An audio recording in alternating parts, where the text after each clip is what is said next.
How to Stay Invisible, Chapter 24. The next day, Raymond walked Lexi to the gymnasium for cross-country practice after school. "Our first meet is next week," she told Raymond. "Mount Olive Middle is coming in from Commerce. River Mill is hosting for the first time ever." "That's good, isn't it?" he asked. Lexi looked nervous. "I guess. I've improved my time, but I'm still one of the slowest on the team. I hate the thought of coming in last." "You won't be last," said Raymond. "Will you come? It's on Monday."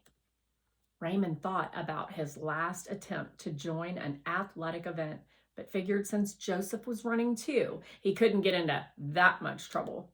"Sure I will," he said. "I'll be the one at the finish line, cheering you on."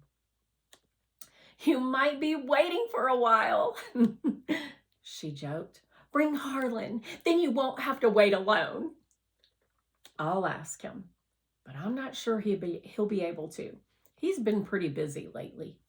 Harlan was visiting his father in Commerce and didn't want the kids at the school to know.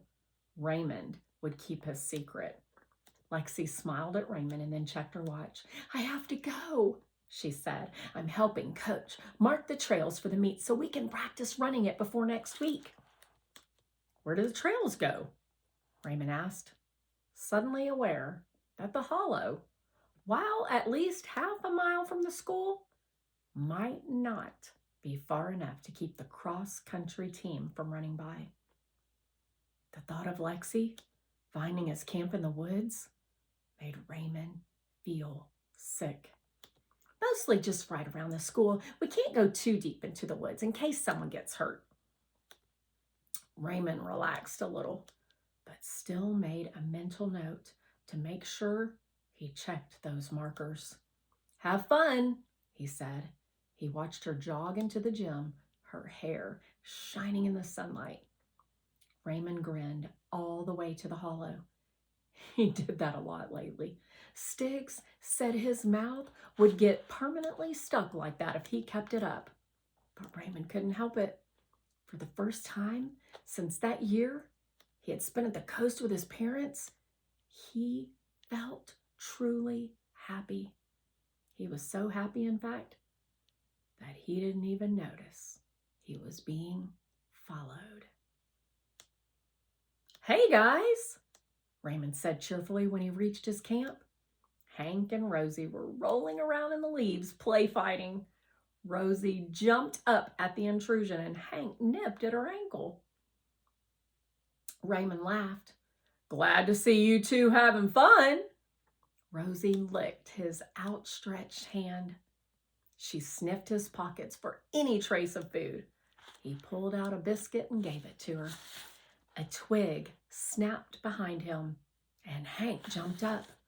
Raymond whirled around, and there was Joseph Banker, standing in the woods behind a tree. He stepped out into the sunlight. "What are you doing out here, Joseph?" Raymond asked.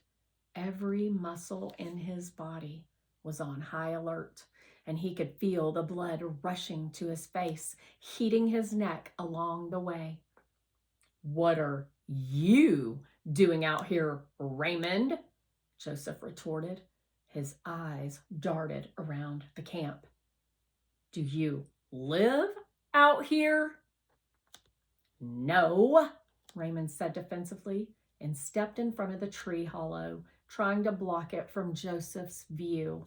His sleeping bag was hanging out of the opening, and his clothes hung across the roots, drying from a recent wash.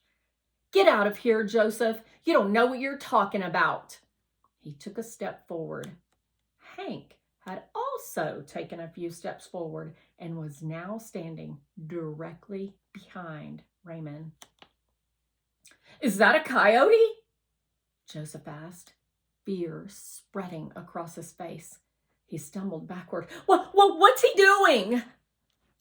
Hank's head was low, and his eyes were locked on Joseph. His shoulder blades heightened.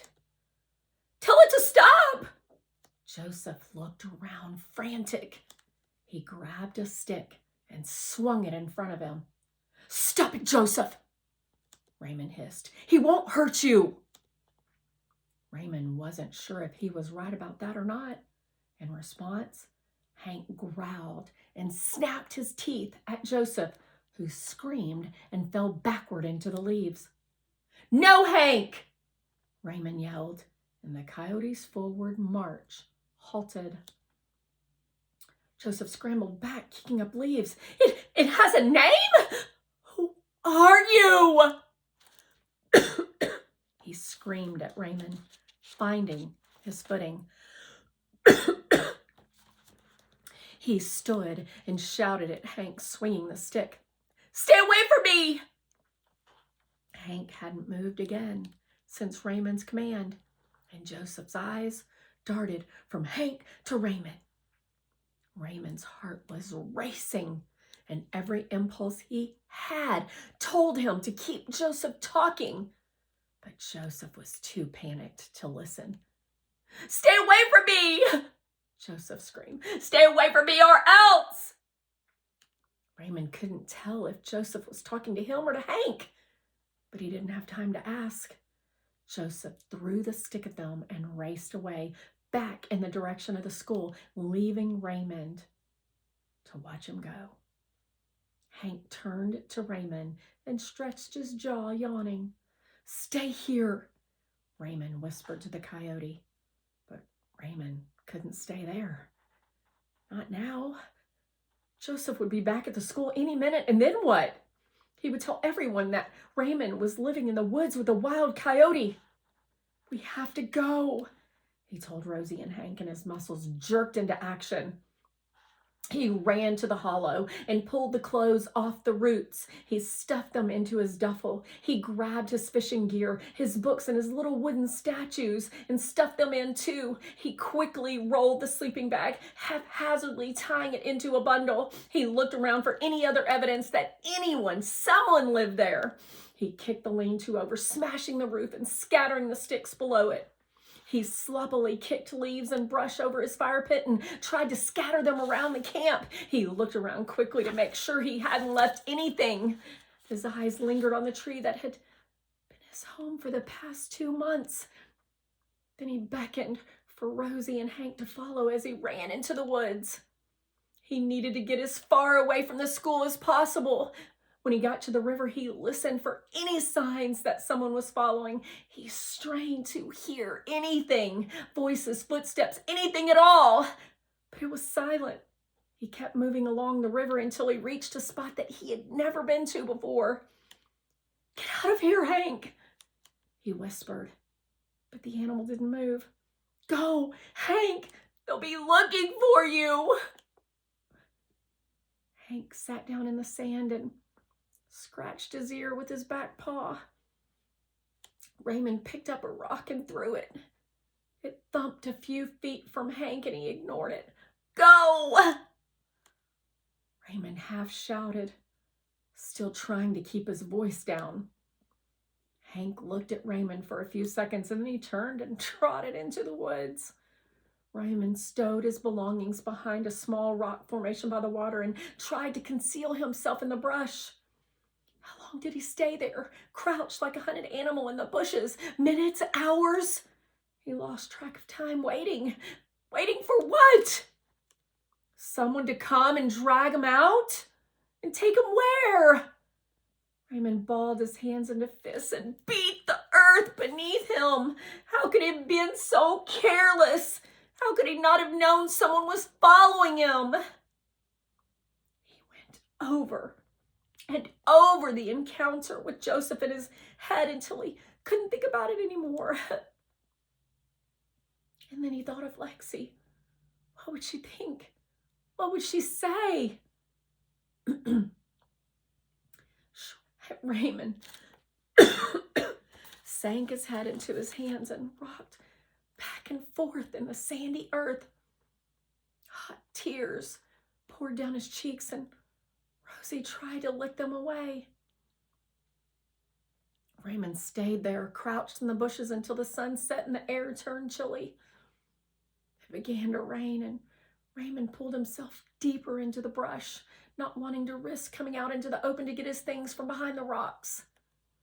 He waited there into the night, but nobody came. Nobody called his name. No search party.